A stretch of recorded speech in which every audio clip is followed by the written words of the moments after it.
The Book of Daniel. The story is set right after Babylon's first attack on Jerusalem, and they had plundered the city and its temple and taken a wave of Israelites into exile.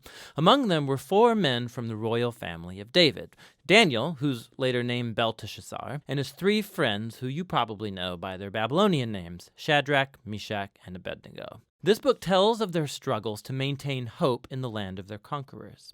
The book's design seems pretty simple at first. Chapters 1 through 6 contain stories about Daniel and his friends in Babylon, while chapters 7 through 12 contain the visions of Daniel about the future. But this 2-part shape is made even more interesting by another design feature, and that's the book's language. It begins in Hebrew, the language of the Israelites, but chapters 2 through 7 are written in Aramaic, a cousin language to Hebrew spoken widely among the ancient empires. But then in chapters 8 through 12, it goes back to Hebrew.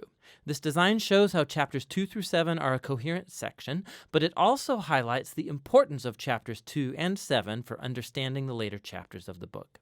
Let's just dive in.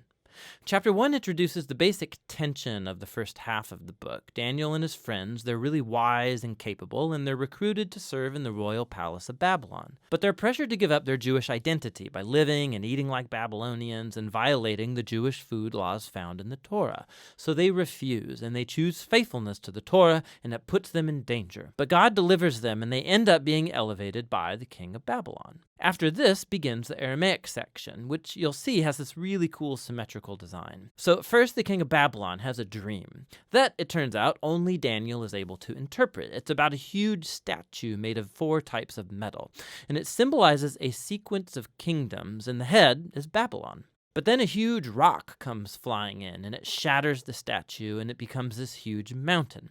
Now, this dream is the first of many symbolic visions in the book, and this one introduces the basic storyline of them all.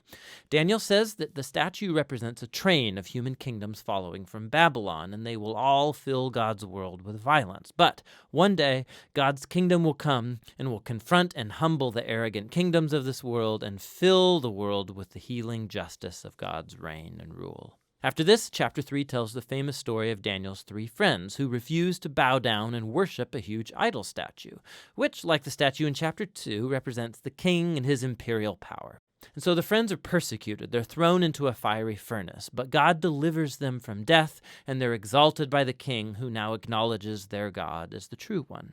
After this come a pair of stories about 2 Babylonian kings, the father, Nebuchadnezzar, and then his son, Belshazzar. They're both filled with pride because of their imperial power, and so, like in chapter 2, God warns them both through dreams and then visions, which, also like chapter 2, only Daniel can interpret. He says that both kings are to humble themselves before God, and both kings arrogantly resist. So Nebuchadnezzar is stricken with madness. He becomes like a beast in the field. But then he humbles himself before God, and his humanity returns to him. He's restored as king. This is in contrast with his son, Belshazzar, who doesn't humble himself before God, and he's assassinated that very night. Now, these 2 stories draw this imagery from Genesis chapters 1 and 2 and Psalm 8, where humans are depicted as the royal image of God.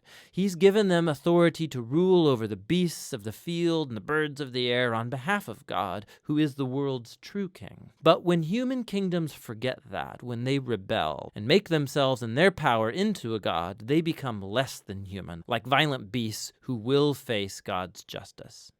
Which brings us to chapter 6, the pair of chapter 3.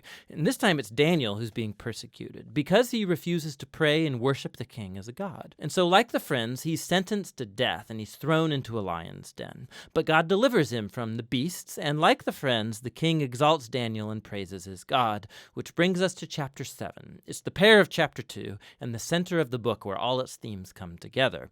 It's another dream, but it's Daniel's this time. And ironically, he can't understand the dream until an angelic messenger explains it to him. He sees a series of 4 beasts, one like a lion, then like a bear, then one like a winged leopard, each of these symbolizing an arrogant kingdom. And last of all is a super beast, identified as a really evil empire, and it has lots of horns, a common symbol for kings in the Old Testament, and there's one specific horn who is an image of an arrogant king who exalts himself above God and persecutes God's people. Now they are symbolized by a figure called the Son of Man, who's an image for both God's covenant people, but also for their king from the line of David. But then all of a sudden, God, who's called the Ancient of Days, comes and he sets up his throne. He destroys the super beast and he exalts the Son of Man on the clouds, where he comes up to sit at God's right hand and share in God's rule over the nations. We can look back now and see how all of these stories in the first half fit together. The three stories of faithfulness despite persecution, these are meant to offer hope to God's suffering people among the nations. But they suffer because human kingdoms have rebelled against God and have become beasts. And so these visions encourage patience, that God's people are to wait for him to bring his kingdom and rule over our world and vindicate his suffering people. But it raises the question about when God is going to do that, and that's what these final three visions set out to explore. In chapter 8, Daniel has another vision about the final two beasts of chapter 7, but this time they're symbolized by a ram, who we're told is an image of the empire of the Medes and Persians, and then by a goat, who's an image of ancient Greece. And out of the goat come a whole bunch of horns, one of which symbolizes the evil king from chapter 7.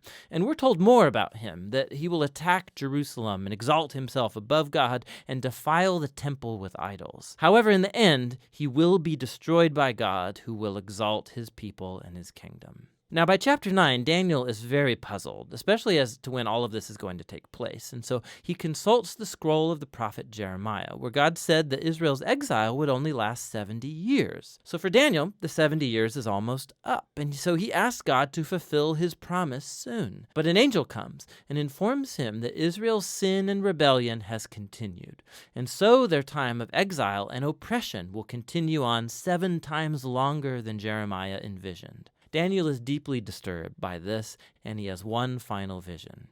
We're shown the same sequence of kingdoms. It's Persia, then Greece, and Alexander the Great, followed by lesser kings, all leading up to this final king of the north, who will invade Jerusalem, set up idols in the temple, and exalt himself above God. But then, all of a sudden, this king comes to ruin. Now, there's been endless debate about what all of these visions refer to. Many see a clear connection to the exploits of the Syrian king Antiochus in the 160s BC. He killed many faithful Jews in Jerusalem and set up idols in the temple. Others think it points forward to the Roman Empire's role in the execution of Jesus and the destruction of Jerusalem and the temple in AD 70. And still others think it will be fulfilled in future events that have yet to happen when Jesus will return. Now the problem is that the symbols and the numbers, they don't quite match any of these views perfectly. But it opens up the possibility that in a sense they are all right. The book of Daniel has been designed to offer hope to all future generations of God's people. It did so in the days of Antiochus' empire, and it has ever since. This is why Jesus could use imagery from Daniel to describe and confront the oppressive leaders he confronted in Jerusalem. This is why John, the visionary who wrote the Revelation, could adapt Daniel's visions and apply them to Rome of his day and also all future oppressive empires. And so the point of Daniel is that all generations of readers can find here a pattern and a promise.